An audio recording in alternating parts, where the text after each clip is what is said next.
Hey guys, it's Jake here with eTrailer. Today we have a 2024 Buick Enclave, and we're going to be taking a look at, and I'm going to show you how to install the CURT Class 3 2-inch hitch receiver.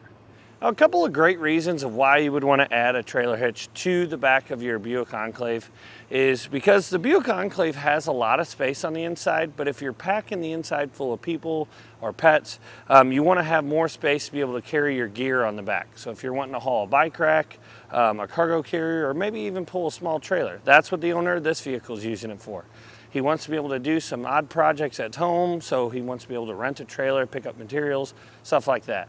This hitch is going to allow you to do that, and especially with it being a 2-inch hitch receiver, it's going to give you a lot more options for those accessories. This hitch will feature a 2-inch by 2-inch hitch receiver tube opening, again accepting those 2-inch by 2-inch hitch accessories. You'll find that there are a lot more accessories available for 2-inch hitches rather than your 1.25 inch or your 2.5 inch. There is not a 2.5 inch hitch available for this car, so you wouldn't have to worry about that. But the accessories for a 2-inch, you'll see that there's a lot of different options. It'll come with these integrated hoop style safety chain loops. And it's going to have weight capacities of 750 pounds of max tongue weight. That's the pressure on the inside of the receiver tube. So your trailer or your cargo carrier or your bike rack, you cannot exceed that amount.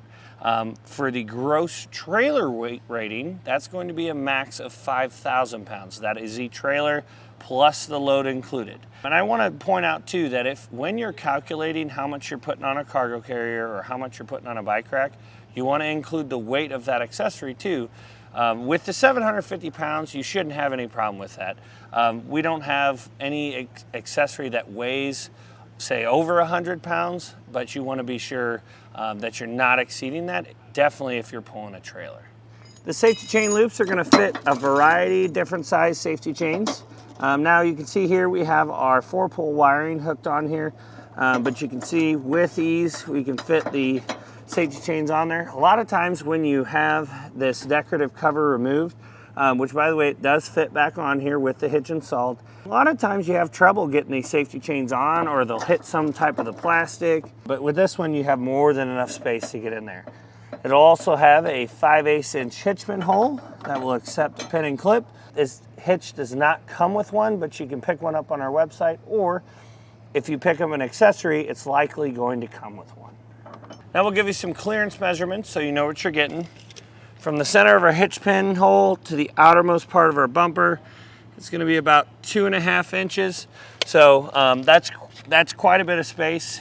Where you're going to use that number is if you watch some of our videos on our accessories, they will give you a measurement from the center of the hitch pin hole on the accessory to the closest part of the accessory when it's folded up, or in the case of a bike rack or cargo carrier, to the closest part when it is installed. So you can compare that to the 2.5 inches and see if the accessory is going to fit before you make a decision.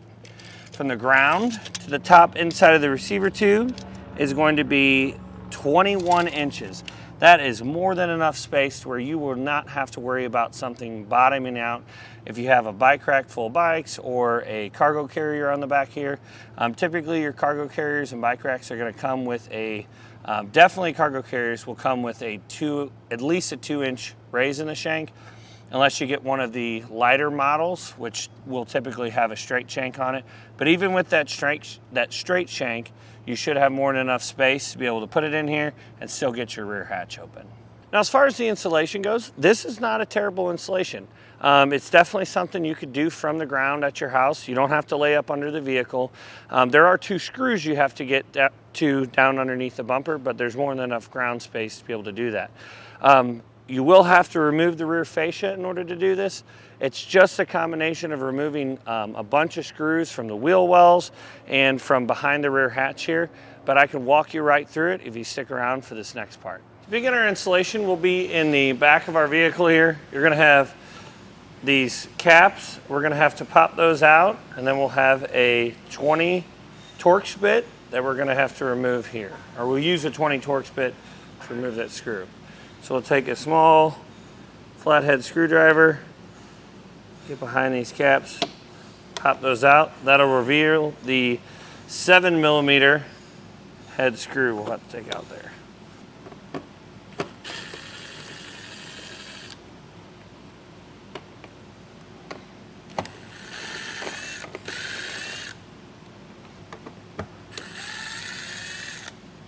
We're going to repeat that same process on the passenger side.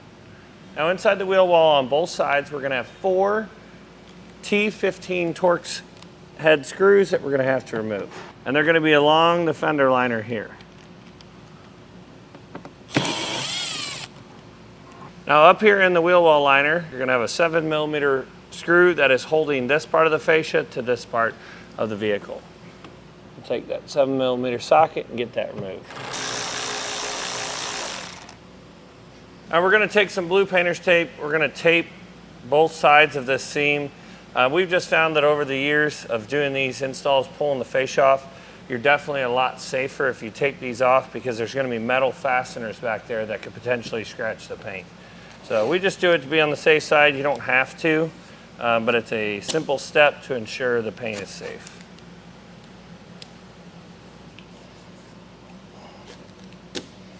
We discovered when trying to pull the fascia off, back behind our liner here, or our splash guard, we've got some more screws that we're going to have to remove. One here and one here.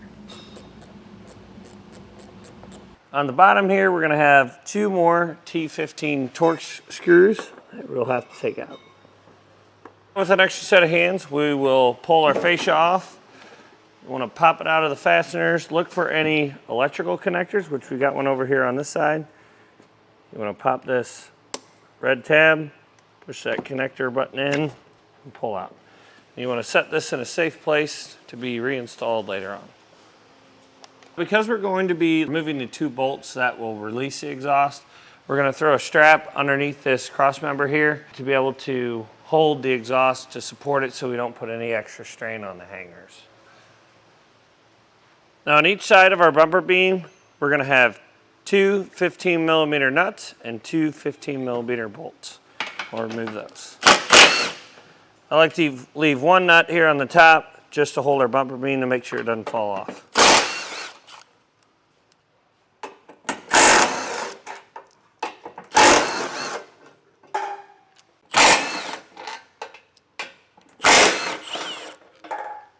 We can take that last nut off of there and remove our bumper beam. Now we're going to take our hitch, slide it into our frame rails. And slide it over our studs. Make sure you get it pushed back all the way. And then we will reinstall the nuts that we previously removed.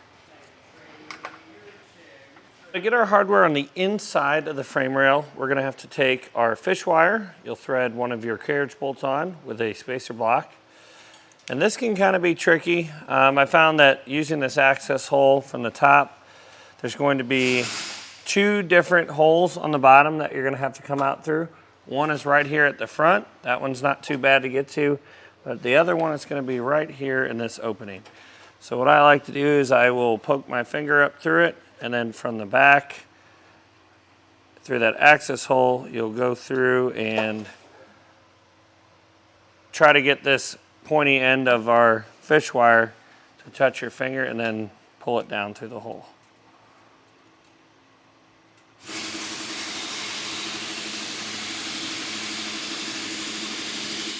Just like that. So you'll then fish your spacer block through and your carriage bolt.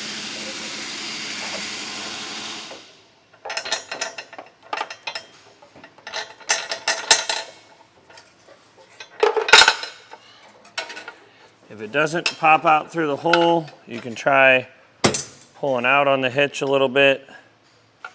You just want to make sure that these nuts stay on. Pull it out. Try to get the bolt fed down through. There we go. And you'll want to do that for the rearmost hole too. You may have to wiggle the hitch a little bit forward and backwards in order to get it dropped all the way through.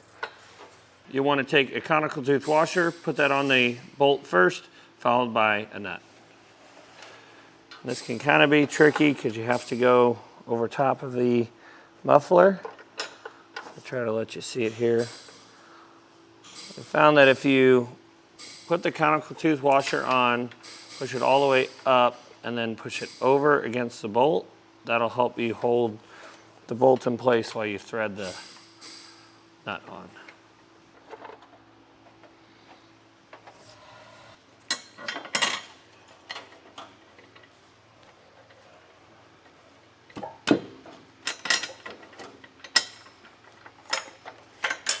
Take a 3/4 inch socket. We're just gonna lightly snug these up so that our bolts don't move when we go to draw the rest of our hitch in.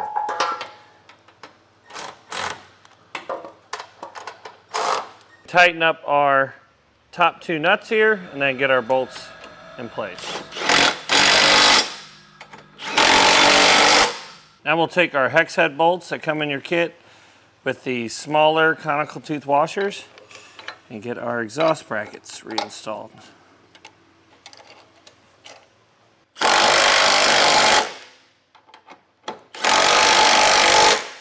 Now we'll come back and torque all of our hardware to the specifications and the instructions.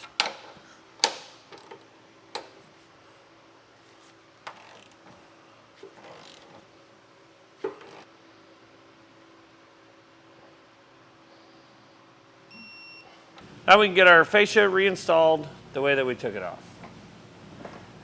Make sure you get your connector plugged back in.